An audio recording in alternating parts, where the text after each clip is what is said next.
Hello everyone, I'm Brefi1322 and this video is going to show the fastest fully upgraded vehicles in the GTA Online Supercars class in terms of top speed.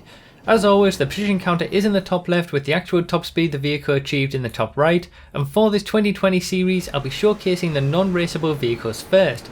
So even though, for example, the Vigilante is in the Supercars class and has the highest top speed overall, since it can't be used in regular supercar races, it's not going to be included in the main list. We start the regular raceable vehicles list with the Voltic in 44th place overall. This video only focuses on straight line performance, so if you're interested in racing where braking, cornering and acceleration are all relevant, check the link in the description for the lap time testing series, and if you want to know more information about this testing, including the extent to which it's accurate and how useful it is for you personally, have a read of the full description as everything that you need is in there. This video lists all vehicles and is correct as of the Casino Heist update. For any supercars added after that or other classes of cars, check out the playlist linked in the second line of the description, and feel free to check out my Patreon or become a YouTube member if you want to support this work and get testing results of any new cars a little bit early. So as we see the lowest cars, obviously we started with the Cyclone and the Voltic, the two electric vehicles in the bottom positions. Electric vehicles in general, even though they have good acceleration, really don't do very well for top speed. An interesting fact is that no car in the raceable supercars list shares the same position for top speed as it had for lap time. There's a few that are sort of one place off, like the Voltic, the Vaca or the SC1, but the supercars class probably more than any other has the most variety when comparing ability in a straight line to ability around the corners. So it's going to be a very different list to what we saw from the lap time testing video. Obviously, like I said, electric vehicles are first because they don't have great top speed, but in instances where two cars share the same top speed, such as with the Cheetah and the Vaca, or later on with the Osiris, Zentorno and Furia, the higher position in this list is given to the car with the better lap time. With 47 cars in the class, we're obviously bound to have some cars sharing the same top speeds, and that is the decider for which gets the better position. So if this is the first time that you've seen something like this, and if it is, where have you been? I've been doing this for 6 years and I've tested every single car in the entire game, then I should let you know that to get maximum top speeds, you need all the performance upgrades on your car. That means engine, transmission and turbo. So even though it only shows acceleration increasing in Los Santos Customs on the stat bars, those stats are all bogus in the first place and none of them make any sense. So top speed does get a notable improvement when you apply upgrades. It's not just acceleration. Also, adding spoilers doesn't decrease your top speed. So I'll leave links to these resources down below in the description if you're more interested in how this all works. I've covered it over the last few years of doing these videos and doing all this car testing. So we do have a lot of sort of older cars first, when kind of 125 miles per hour used to be pretty much the quickest a car would go. We've got things like the T20, the Osiris, all the Zentorno, Turismo, Entity.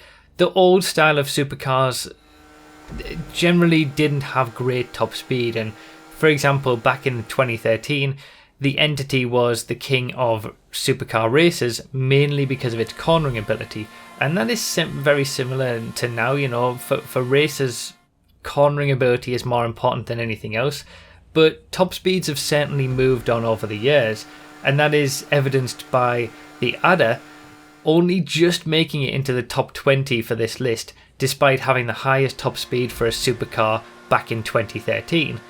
It was never that great around a track, and it never actually had the highest top speed in the game overall, as that fell to the Z-Type in the Sports Classics class. But, the Adder did have the highest top speed in the supercars class, and now it only just makes it into the top 20 because we've got so many new cars that have, gone further on through the list. Now, a lot of cars are actually in a sort of a 5 mile per hour-ish window from about 122 miles per hour to 127. If you're, paying attention to the top speeds as they go, you're not seeing that much difference. We're getting, 124.8, 125.0, 125.3. Very small increments of differences in top speeds between these cars, and as I said earlier, even quite a few cars where they share exactly the same top speed. So the consequence of having all these cars being so close for top speed, it's around 20 to 30 cars separated by a few miles per hour, is that when it comes to races, cars are more likely to be separated by things other than top speed. So as I covered in the lap time testing video, which you can check out to see a very different list and one that is much more relevant to, regular races, unless you're racing on a track that's almost entirely made up of long straights, top speed actually has very little impact on regular race performance. It doesn't really matter all that much, especially when, like I said, there's so many cars that are in such close proximity. So we're coming on to the top 15 now with the Autark in 15th place. It's not too bad, 125.5 miles per hour. We're starting to get up there in terms of top speeds now. These are pretty reasonable, especially for something where it corners so well, as we saw from the lap time testing video. And then this is where we start to see something a little bit different, because we've got cars that are really far down the order for lap time actually making an impression for top speed, with a Taipan here with 126.3 miles per hour in 14th place.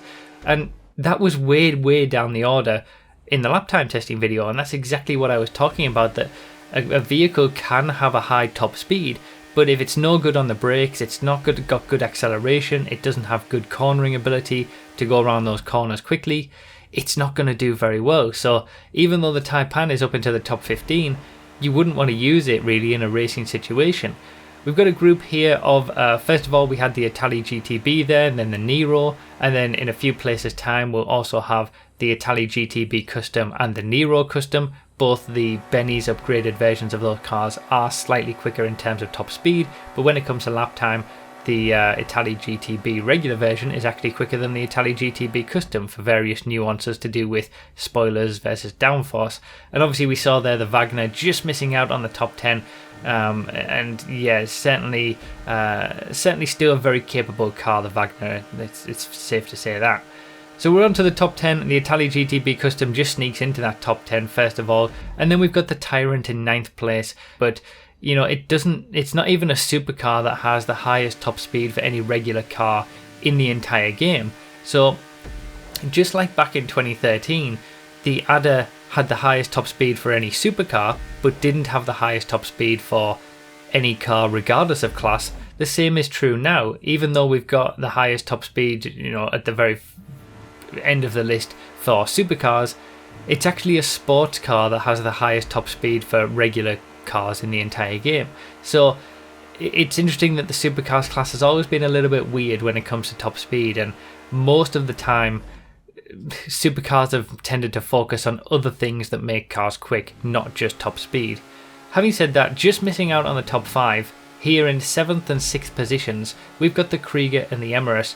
This kind of further underlines how good they are in regular racing situations, because they are so quick around the corners, but they've also got very high top speeds of 127.3 miles per hour to back it up, sharing the same top speed as the Nero Custom there as well.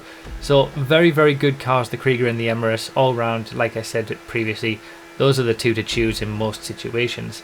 But we're coming on to the top 5, and the X80 Proto manages to stay sneaking into that top 5 with 127.5 miles per hour for its top speed. This was always the one that you wanted to choose for stunt races. It's shifted a little bit now, because we'll see from our second place vehicle, that's kind of the one for stunt races these days. But the X80 Proto is still doing a very good job. Not too bad in terms of lap time as well. But yeah, primarily that's a really good top speed. And then another vehicle that is a bit of a surprise to see all the way up here, the Entity XXR, in 4th place with a top speed of 128 miles per hour. Obviously, it got absolutely thrashed by the Entity XF, the 2013 Entity, around a lap in terms of lap time, but it does have a high top speed as well. And this further underlines the fact that, a car can be good for top speed, but in a regular racing situation, it can be terrible. And that is definitely true of the Entity XXR. So coming on to the top 3 is where we see the main difference in terms of top speed, starting with the Banshee 900R with a top speed of 131.0 miles per hour. So we've only got the top 3 that have broken that 130 mile per hour barrier, and really 2 of them you wouldn't want to use in any normal racing situation as well, for reasons that I've already mentioned. two of these three cars in the top three aren't very good around a track. They don't have good cornering ability, acceleration, things like that, despite the fact that they've got high top speeds. The exception to that is our second place vehicle, the Devest 8. So the Devest 8 has a top speed of 131.8 miles per hour, and this is really the one that you want to be using for stunt races, because it's got a really high top speed and it has a relatively decent cornering ability as well. It's not on the level of, downforce vehicles or the Krieger or the Emirates, but it can compete because it's at least competent around the corners. But ultimately our number one vehicle is the 811, still at the very top of the Supercars class in terms of top speed. At this point, feel free to subscribe if you haven't already for regular lap time and top speed testing videos and updates when new cars are released, and check out other classes in the playlist. 132.5 miles per hour has been the highest top speed for a supercar for a long time with the 811, and if you're on PC, the 811 is even quicker at higher frame rates. So it's got a little bit of a bug going on ever since it's been introduced, with constant kerb boosts on the rear caused by the suspension, and this is true of all vehicles in the game.